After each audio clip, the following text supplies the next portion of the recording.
Kenjutsu Suburi Gyakukesagiri. Gyakukesagiri is a diagonal cut that rises. So it's going from the low corner to the high corner. Okay, I'm going to start out with my feet slightly wider than hip width apart. Knees are bent. Boken comes out and is held in a seigan type of position. I push my left hand forward slightly as the boken comes down and points down toward the ground outside of my left leg. I'm going to initiate a rising cut. My left hand's kind of pulling back as my right hand pushes forward, shifting my weight to my left leg. This comes back on the right side, shift my weight to the right as I cut up on this side. Here and here. When I'm doing this, I want to make sure that I'm not overcutting. So I don't want to throw my sword up over here. I want to keep the kissaki trained forward when I end my cut.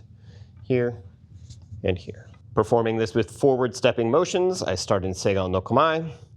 I push my left hand forward so that the kissaki points down at the ground behind me, stepping forward with my left leg as I cut from low left to high right.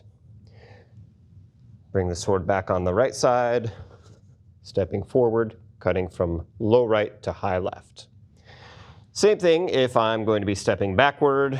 The kissaki points behind me on the left side, stepping with my right foot as I cut from low left to high right, and stepping back with the left as I cut from low right to high left. Gyakukesagiri from a seated position. This becomes a little bit of a challenge because I'm sitting on the floor and I want to be cutting with a rising cut, so I have to be very careful about what's happening between my blade and the floor. So starting out here, my blade comes out, held in a seigan type of position. I'm going to push my left hand forward and my blade is pointing down at the ground behind me. So this is going to be held a little bit higher than when I was in a standing position. And I'm cutting from low left to high right. And here, again, my hands are a bit higher than when I was doing this from a standing position, cutting from low right to high left.